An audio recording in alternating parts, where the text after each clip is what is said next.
आदित्य अलग अलग रियलिटी में फंसा। हर जगह उसका दूसरा वर्जन, एक कमजोर, एक फौजी, एक साइंटिस्ट, एक डेड। कोई असली नहीं दिख रहा। स्काईलाइन टावर्स की छत पर सब आदित्य जमा। खेल का आखिरी पड़ाव शुरू होता है।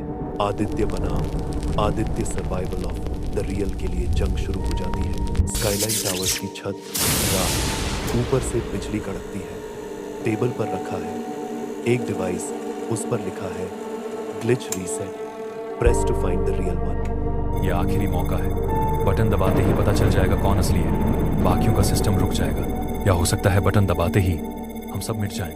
ये सब सिमुलेशन है, हम सब कोड हैं। असली आदित्य शायद कहीं और किसी लैब में पड़ा है। बिग खुलासा होता है। मैट्रिक्स से भी बड़ा खेल शुरू हो जाता है। एक चमकती लाइट, सब फ्रीज हो जाते हैं। सामने प्रकट होता है राघव, एक नए रूप में। राघव कहता है, 13वीं मंजिल कोई बिल्डिंग नहीं, ये मस्तिष्क के अंदर बसी एक सुरक्षा परत है। जिसने इसे पार किया वो अपने दिमाग पर काबू पा सकता है। बाकी बस सॉफ्टवेयर के हिस्से हैं। तो क्या ये सब मेरे दिमाग का हिस्सा है?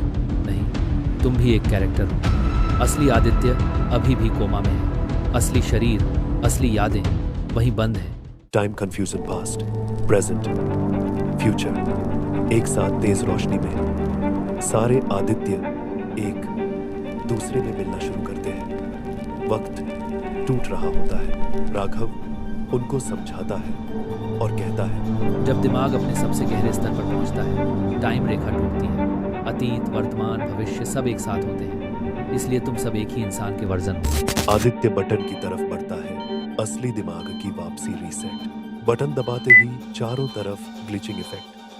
बिल्डिंग पिघलने लगती है, आवाजें गूंजती हैं। आदित्य की आंख खुलती है। वही हॉस्पिटल बेड, मशीनें बीप कर रही होती हैं। तुम्हें होश आ गया 2 साल बाद। ये तो चमत्कार है। क्या मैं असल में वापस आ गया, या ये भी कोई लेयर या इल्यूजन है? टीवी पर न्यूज चलती है। स्काईलाइन कॉरपोरेशन के मस्तिष्क एक्सपेरिमेंट्स पर बड़ा खुलासा। वैज्ञानिक तकनीक से इंसानों के दिमाग में रियलिटी प्रोजेक्शन। तभी राघव बोलता है, तुमने बटन तो दबा दिया, पर असली दुनिया कभी कोई नहीं छोड़ता, क्योंकि असली सिर्फ सोच होती है। आदित्य को कोमा से बाहर निकाला गया। हॉस्पिटल में होश आया, पर दीवार पर स्काईलाइन 2 लिखा रहता है।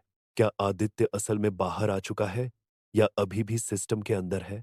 चारों तरफ मॉनिटर। टीवी पर स्काईलाइन कॉरपोरेशन का विज्ञापन चल रहा होता है। आदित्य धीरे धीरे उठते हुए कहता है, 2 साल? ये सब सच लग रहा है, पर मुझे कुछ सही नहीं लग रहा। रूम में झलक दिखती है। एक और आदित्य खड़ा है, दूसरे आदित्य को देख रहा है और कहता है, तू समझ नहीं रहा, ये लेवल 2 है।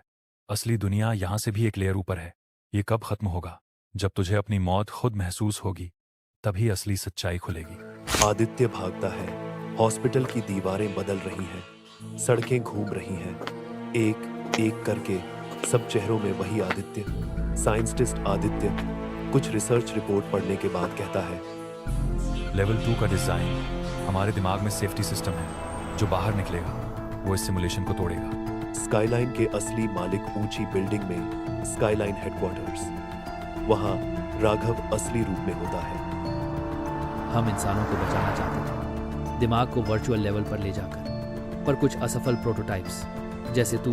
मतलब मैं प्रोग्राम हूं? तू आधा असली आधा प्रोग्राम है। तेरी असली बॉडी कब की मर चुकी है। बचा है सिर्फ तेरे दिमाग का डिजिटल अवतार। राघव एक बटन दिखाता है, फाइनल एग्जिट का, और कहता है, बटन दबाते ही सब रियलिटी की परतें हट जाएंगी, पर साथ ही सिस्टम से परे जाना, यानी सच में सब कुछ खो दे। सोच, बाहर सिर्फ अंधेरा है, अंदर कम से कम तू जी तो रहा है। झूठी जिंदगी से बेहतर है अंधेरा।